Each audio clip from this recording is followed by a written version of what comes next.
Lady है और आप लोगों की जबरदस्त ताली के बीच में वो आके अपना स्टोरी सुनाएंगे कि कैसी जगह से आई है और कैसी जिंदगी जी रही है।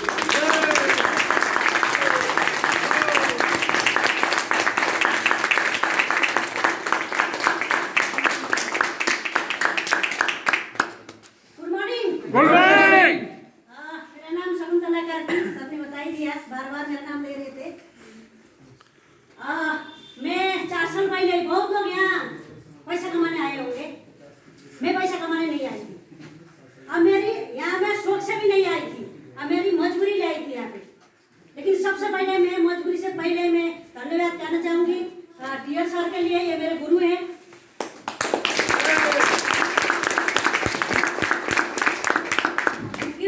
शुरुआत करी थी मायापुरी, दिल्ली के बहुत लोग हैं, मायापुरी जानते होंगे।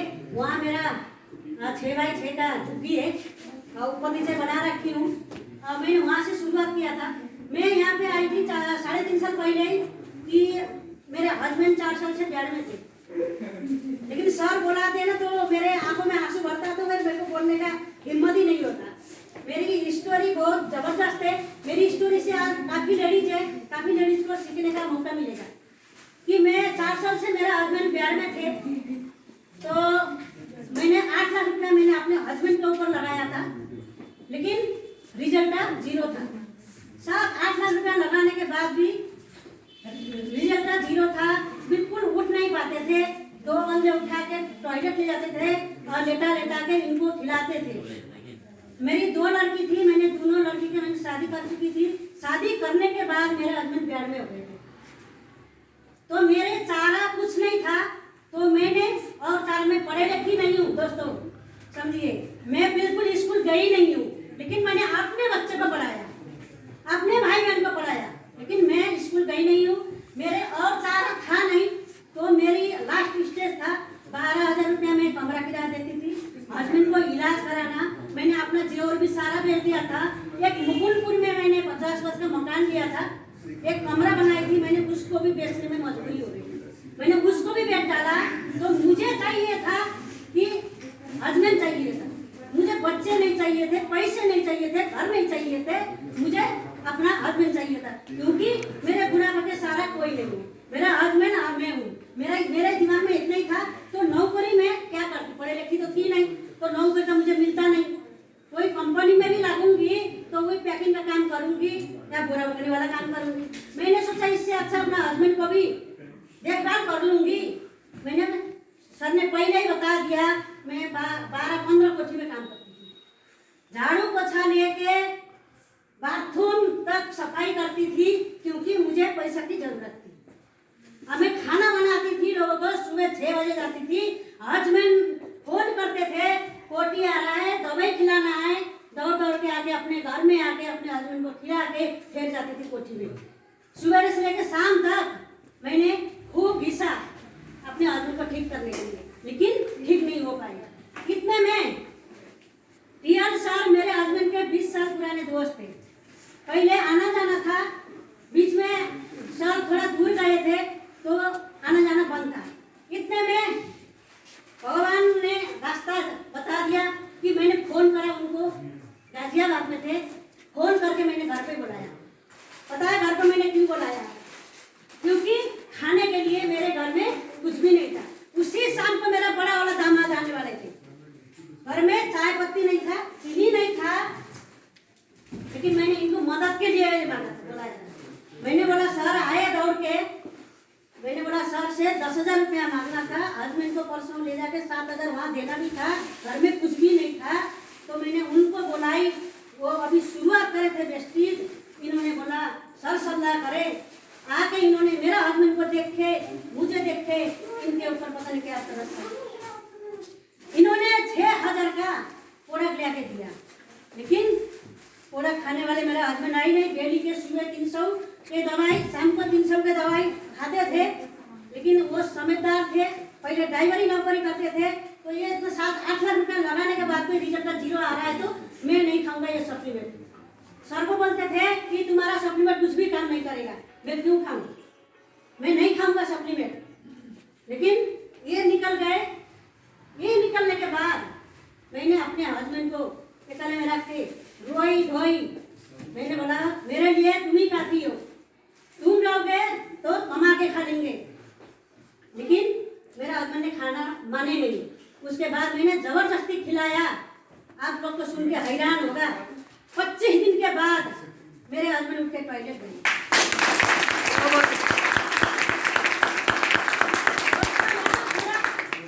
हम नहीं बोलते, हमारा प्रोडक्ट बोलता है, हमारा प्रोडक्ट बोलता है। उसके बाद मुझे इतना खुशी हुआ कि मेरे हस्बैंड छोड़ के आ गए। जब मैं कोठी से काम करके आई थी तो मेरे हस्बैंड बिस्तर में नहीं थे। ये भी बहुत बड़ी बात है। बाहर से ताला लगा के गई थी, हस्बैंड आते ही मैंने ड्राइंग रूम में सुला दी थी उनको। किचन सामान नहीं था तो आई तो गेट खोलते मेरे हस्बैंड बेड में नहीं थे। तो मुझे लगा ये बार बार बोलते थे कि और चारा नहीं है, यही पंखा है मेरे पे, अगर उठ पाऊं तो मैं यही चुन्नी लगा के यही पंखे में फांसी लगा के मरूं। तुझे बड़ा तकलीफ हो रहा है, 12-15 कोठियों में काम करना, हस्बैंड को सेवा करना। मेरा दुख तकलीफ वो देख नहीं सकते थे, लेकिन मैं उनके सामने रोती नहीं थी, या तो टॉयलेट में जाके रोती थी या तो काम वाले के घर में जाके रोती थी। मैं उनके सामने रोती नहीं थी। वो पंखा देखते थे, मुझे लगा ये बिसर के भी गए अंदर वाले कमरे में जाके, ये खत्म हो गया। मैं आते चिल्लाते ही मेरे हस्बैंड ने बोला मैं उठ गया हूँ, मैं टॉयलेट में हूँ, मैं उठ गया हूँ। मेरे दिन में क्या गुजरी होगी सेवा करी हूँ, लेकिन 7-8 लाख मैंने लगाया भी नहीं। लेकिन मेरा कोई भी नहीं था, इसलिए मैंने अपने हस्बैंड को करा। मैं 1 लाखों में 1 लेडीज हूँ दोस्तों। आज लेडीज को लिए मैं दे के जाऊंगी। जब हस्बैंड सही है ना तो दुनिया सही है। अपने बंदे कोई नहीं रहेगा, अपने बंदे कोई फोन नहीं उठाता है। मेरे अपने रिश्तेदार नहीं है, हरिनगर में थे, लेकिन मेरे घर में ना मेरे हस्बैंड जब से बिस्तर पड़े ना पैसा मांगे की बोलते मेरे घर में कोई नहीं आता था, कोई नहीं आता था अपना रिश्तेदार। जब भी मेरे हस्बैंड ठीक उठ के बाथरूम जाने लगे तभी लोग बोले कि भाई क्या करती, क्या जादू करती। आज वो सर को नहीं बोला थी तो मेरी जिंदगी क्या होती कि मुझे ये था मेरे अंदर, मैंने ये ठाना था कि लड़की किसी के देखते नहीं है, वो अपना घर की रिश्ते समझ लेगा कि माँ बाप को देखेगा। हमने कौन सा दिखाया हमारे माँ बाप ने? एक बीमार है फिर भी हम फोन करके बात नहीं कर सकते अपने माँ बाप के लिए। मुझे ये था कि मेरी जिंदगी मेरी यही सोच थी कि मैं किसी से बोलती भी नहीं थी, हंसती भी नहीं थी, कि मेरे दिमाग में यही था कि अब तेरी जिंदगी ना जब तक घुटने में ग्रीस है, जब तक आंखों में रोशनी है, जब तक चलेगी, कोठियों में काम करेगी, तब तक ही करेगी। उसके बाद तेरी जिंदगी अब झंडा में गई। मेरी सोच ऐसी थी। अब इनकी यही सेवा करके और यही इलाज करूंगी। मैंने एक दिन अपने हस्बैंड को बोला जब तक इलाज कर सकती हूँ करेंगे, नहीं तो जहर लेके खा के दोनों में भी मरेंगे। यहाँ तक मैंने कराया, लेकिन मेरी आज सक्सेस। मैंने सबसे पहले धन्यवाद देना चाहूंगी पीएम सर के लिए। वो मेरे को भगवान नहीं मानती। बहुत लोग कहेंगे ना मैं भगवान क्यों नहीं मानती, नहीं मानती मैं भगवान को क्यों नहीं मानती। भगवान किसी को जरिया बना के भेजा हुआ है भगवान ने, इसीलिए मैं भगवान को नहीं मानती। भगवान कहाँ है? अंदर है, कोई दिखाव करना जरूरत ही नहीं है। मैंने पहले बहुत दिखाव करी हूँ, बहुत मंदिर में गई हूँ, गुरुद्वारा मंदिर, बी बाबा मंदिर, बहुत जगह गई हूँ, बहुत जगह जाकर मैंने हाथ जोड़ा। लेकिन भगवान ने बोला भाई तू कोठी नहीं कर ले, तेरा हस्बैंड को उठाऊंगा नहीं। आज मेरे सप्लीमेंट के दिन है, आज मेरा हस्बैंड खड़े होंगे,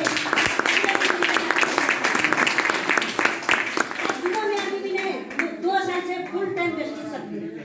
आज इंजॉय कर रहे हैं, बहुत मजा आ रहा है दोस्तों काम करने में। आज मेरा हस्बैंड आज साथ लेके घूमती हूँ, मुझे बड़ा गर्व महसूस हो रहा है।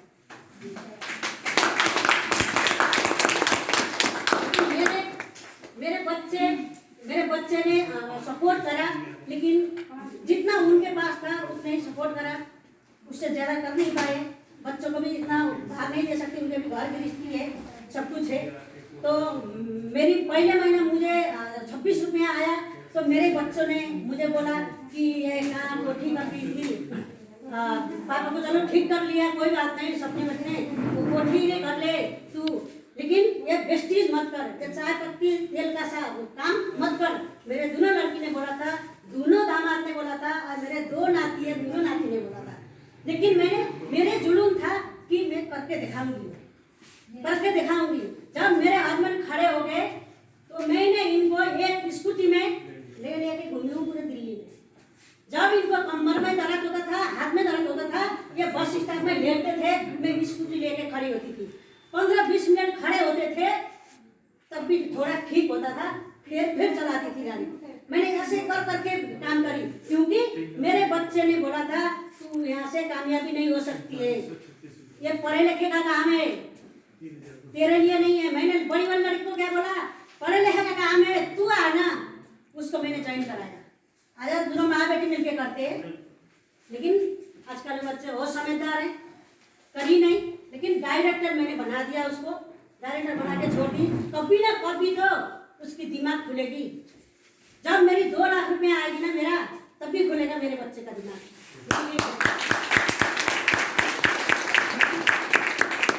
मैंने बच्चों को ये भी सबक सिखाई हूँ कि 2025 में तुम लोग करो न करो, मेरे रिश्तेदार करे न करे, मेरे बच्चे करे न करे, 2025 में मेरी लग्जरी लाल